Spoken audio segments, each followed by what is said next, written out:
Having understood income statement from the perspective of financial reporting, and that is for meeting the requirement of the Companies Act Schedule 3.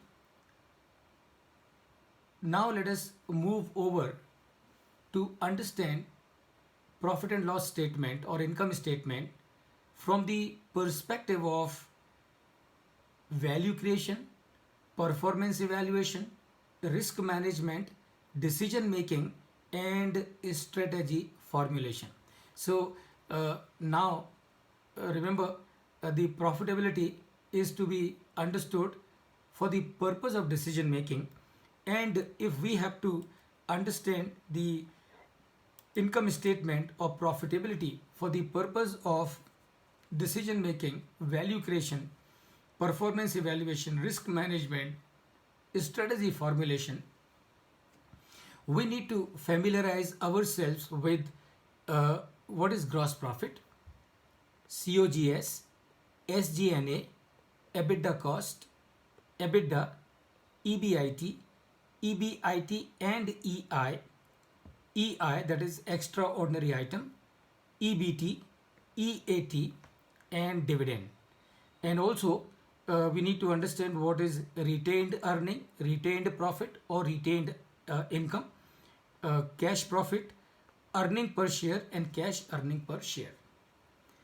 Friends, this is what is important for all of us as the valuation professional for land and building and for plant and machinery. I am sure when I am discussing these terms with you, you may be wondering that our problem was very simple, and that is only to know what is profit. But how do we understand the profit in terms of all these terms that I have spoken with you? Let me tell you, friends, it is very simple. It is very simple, and I am sure after this day you will never have any difficulty in understanding all of these terms at any point in time. So first and foremost, what we have sales. Sales, friends, is also known as bottom line. Now, why sales is known as bottom line? No rocket science. You can see that this line, this sales line is, it is known as top line. It is known as top line. And why it is known as top line?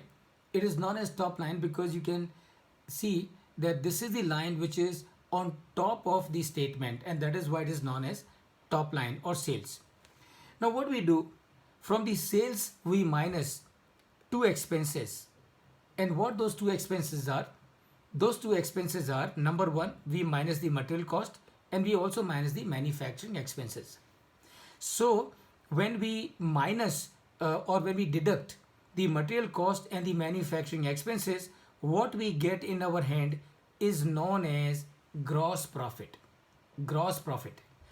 Now please remember, friends, some people call it as gross profit, some people call it as gross margin, some people call it as gross profit margin, some people call it as gross value addition, some people call it as value addition, some people call it as gross contribution, some people call it as gross margin.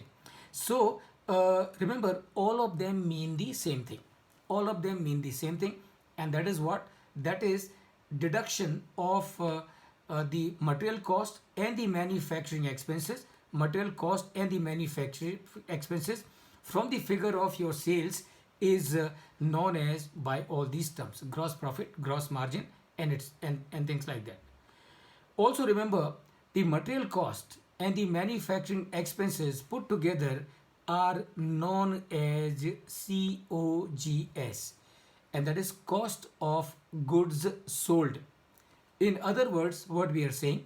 We are saying when you deduct COGS from your sales, what you get your gross profit, which is also known as gross profit margin or gross margin or gross contribution or gross value addition or gross all of those terms that I have discussed with you. Now once you get the figure of gross profit, now please understand from the perspective of valuation, this gross profit figure is very important. And why this gross profit figure is very important? Because this gross profit figure tells about the attractiveness of an industry. यानी कि ये जो gross profit है ये बताता है कि जिस इंडस्ट्री को ये कंपनी बिलोंग करती है वो कंपनी कितनी अट्रैक्टिव है. And why is that so? That is because, please understand, when will the gross profit high? Gross profit will be high when company is able to command a good selling price, and when the material cost and the manufacturing expenses are low. So when will the gross profit margin be high? Gross profit margin will be high for a company when company is able to command a very good price, and at the same time the material cost and the manufacturing cost of the company are also low. And I am sure you can understand कि अगर किसी company की selling price अच्छी है और उस company की material cost कम है, मैन्युफैक्चरिंग कॉस्ट कम है, इसका मतलब वो जो इंडस्ट्री को ये कंपनी बिलोंग करती है वो इंडस्ट्री बहुत अट्रैक्टिव है. Right? Okay. After that from the gross profit what we deduct the selling, general and administrative expenses. In short form, it is known as SG&A, selling, general and administrative expenses. And I have explained to you earlier as to what SG&A would mean and what all would it include. So अब हमने क्या किया? From the gross profit we deduct this SG&A amount. What we get in our hand is known as EBITDA. EBITDA. So EBITDA is earning before interest, tax, depreciation and amortization. By the way friends, EBITDA को एक और नाम से जानते हैं और उसका नाम है cash operating profit, COP. Meaning what? Meaning you call it EBITDA or you call it COP, दोनों का मतलब एक है. So now the question is, why EBITDA is also known as cash operating profit? यानी कि EBITDA को cash profit क्यों कहते हैं? कैश प्रॉफिट और कैश ऑपरेटिंग प्रॉफिट क्यों कहते हैं? कैश ऑपरेटिंग प्रॉफिट क्यों कहते हैं? COP, कैश ऑपरेटिंग प्रॉफिट क्यों कहते हैं? And friends, answer is very simple. 850, the figure that we have taken in this example, is our EBITDA. This is our cash operating profit. And why it is known as cash operating profit? It is known as cash operating profit because this is the amount of profit that we have got in our hands from our operations. And that is why EBITDA is known as cash operating profit. Meaning what? Meaning हमारे operation से total income कितनी हुई? 3,000 रुपये की. हमारा material पे कितना खर्च हो गया? 1,400. हमारा मैन्युफैक्चरिंग पे कितना खर्च हो गया? 500. और हमारा selling, general and administrative expense पे कितना खर्च हो गया? 250. यानी कि हमारी जो ऑपरेटिंग इनकम है उसमें से हमने हमारे जो कैश ऑपरेटिंग एक्सपेंसेस हैं उनको माइनस किया तो हमारे हाथ में 850 बचा. And that means this is a cash operating profit.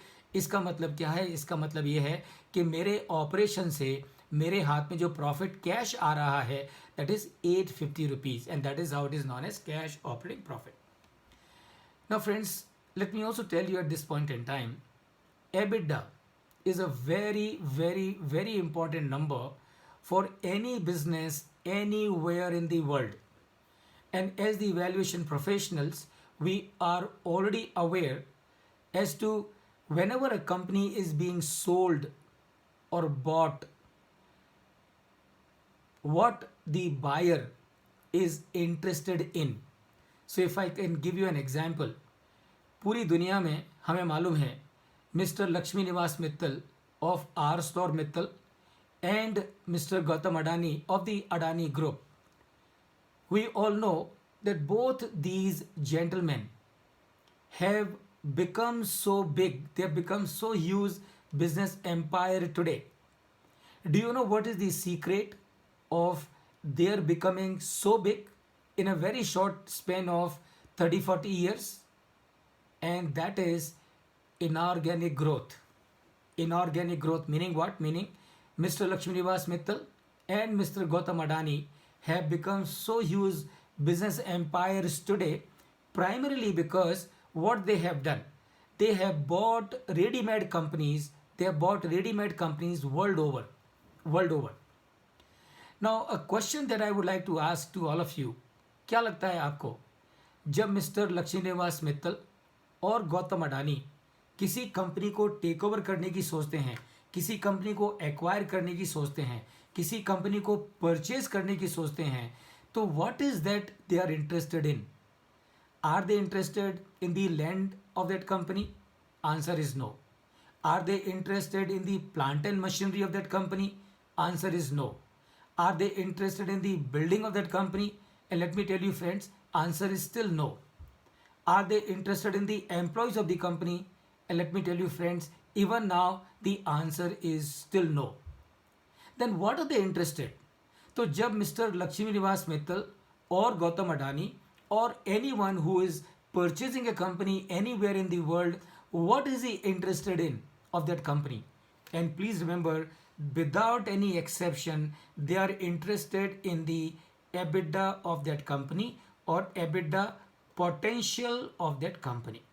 तो जब गौतम अडानी और मिस्टर लक्ष्मी निवास मित्तल और मिस्टर रतन टाटा और anybody else for that matter world over, whenever they are purchasing a company, remember उनको लैंड में इंटरेस्ट नहीं है, बिल्डिंग में इंटरेस्ट नहीं है, प्लांट एंड मशीनरी में इंटरेस्ट नहीं है, एम्प्लॉयज़ में भी इंटरेस्ट नहीं है. उनको इंटरेस्ट है कि इस कंपनी का एबिडा पोटेंशियल क्या है, यानी कि ये कंपनी आने वाले समय में मुझे कितना एबिडा जनरेट करके देगी. उसके बेसिस पर वो डिसाइड करते हैं कि उन्होंने इस कंपनी को परचेज करना चाहिए कि नहीं करना चाहिए. उसके बेसिस पर वो डिसाइड करते हैं कि उन्हें इस कंपनी के लिए इन जनरल कितना पे करने के लिए तैयार होना चाहिए.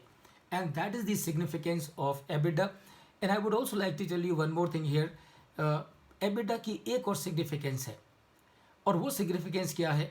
वो सिग्निफिकेंस ये है कि किसी भी कंपनी की बोरोइंग कैपेसिटी, यानी कि कोई कंपनी कितना उधार ले सकती है, वो किस चीज़ पर डिपेंड करता है? वो प्राइमरीली मैं आपको बताऊं, वो डिपेंड करता है कि कंपनी की एबिडा कैसी है और कंपनी का एबिडा पोटेंशियल कैसा है. क्या मतलब है कहने का? कहने का मतलब ये है कि जिस कंपनी का एबिडा अच्छी है और जिस कंपनी का एबिडा पोटेंशियल अच्छा है, वो कंपनी की बोरोइंग कैपेसिटी अच्छी होती है. और जिस कंपनी की एबिडा श्रिंक हो रही है और जिस कंपनी का एबिडा पोटेंशियल खतरे में है, उस कंपनी की बोरोइंग कैपेसिटी नेगेटिव होती है. यानी कि ऐसी कंपनी ने बोरोइंग करने के बजाय, ऐसी कंपनी ने अगर करंट में उनके ऊपर कोई डेट है तो वो डेट को पे करने का प्लान करना चाहिए. That is the significance friends of EBITDA. Now EBITDA में से हम माइनस करेंगे डेप्रिसिएशन एंड अमोर्टाइजेशन. और what is depreciation and what is amortisation?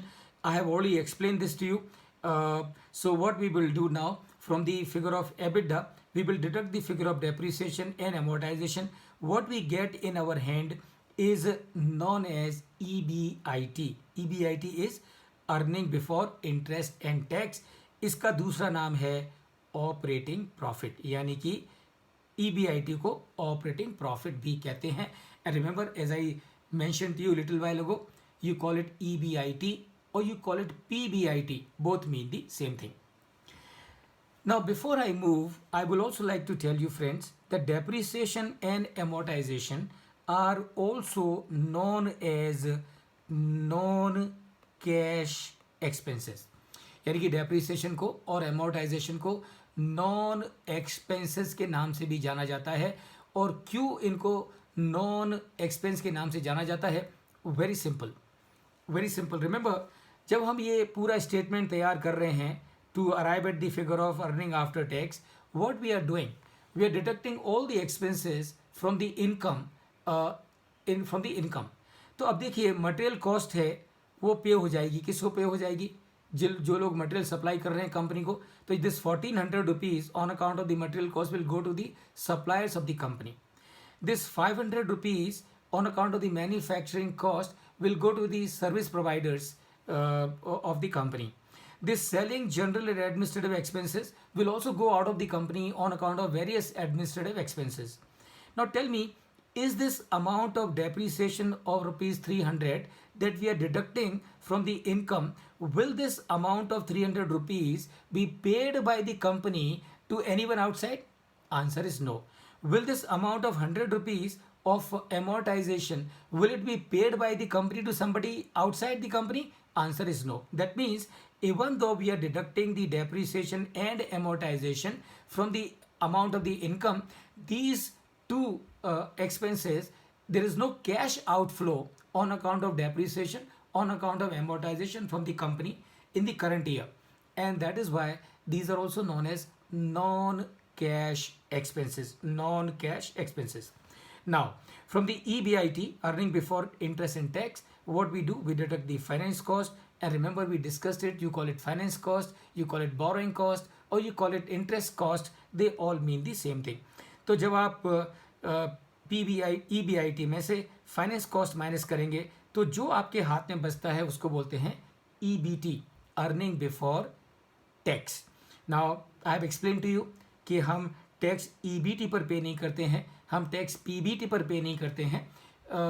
Taxable amount हमको अलग से कैलकुलेट करनी पड़ती है, and that is as per the provisions of the income tax act. Now, based on that, we decide as to what the tax amount is. So, from the figure of EBT, we minus the figure of tax, and what we get in our hand is known as earning after tax, EAT. तो earning after tax को short में EAT कहते हैं. और ये EAT का क्या मतलब है? ये EAT का मतलब है eat. Eat का क्या मतलब है? Eat का मतलब ये है कि only if this figure of your company is positive, then you can eat in your business and not otherwise. Okay, so eat is also known as net income. It is also known as profit after tax, and this is also known as net profit. They all mean the same thing. Now, from the figure of net profit or EAT, you will minus the amount of dividend that the company may decide to pay, and what remains in the hands. So that means 150 is the net profit of the company. उसमें से company ने 50 रुपए का dividend pay कर दिया, और इसका मतलब कंपनी के पास में कितना पैसा बचा?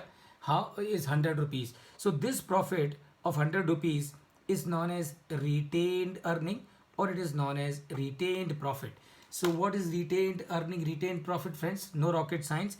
It simply means that this is the amount of profit that the company has retained in the business. It simply means that this is the amount of profit the company has earned and retained in the business. And then we also need to understand what is cash accrual and the internal accrual. And that means what? That means, remember friends, the company has earned a profit of 150. So company के हाथ में 150 तो है ही है, because that is the profit after tax the company has earned. Other than this 150, remember we discussed depreciation and amortization. Depreciation and amortization are non-cash expenses. Non-cash expenses का मतलब क्या है? Non-cash expenses का मतलब ये है कि even though we have taken them in our P&L, there is no outflow of cash. So this 400 rupees, 300 plus 100 rupees, this 400 rupees is also available with the company, and therefore what is available with the company is 550, and this 550, friends, is known as internal accrual, or it is also known as cash accrual. That means इस साल में company को business से कितना cash accrue हो रहा है, that is 550. So friends, this is how we understand the profit and loss statement from the perspective of decision making, value creation, risk management, performance evaluation, and other decision making of the company. I'm sure all of you have got a good understanding about it. In case if you have any question on this, you can please go ahead and ask me, and I will be happy to take your questions. And thereafter we will move to the next topic, and that is how is P&L used for strategy formulation by the businesses. So let me make it open to every one of you. Please go ahead and you can ask me your questions on whatever we have discussed so far.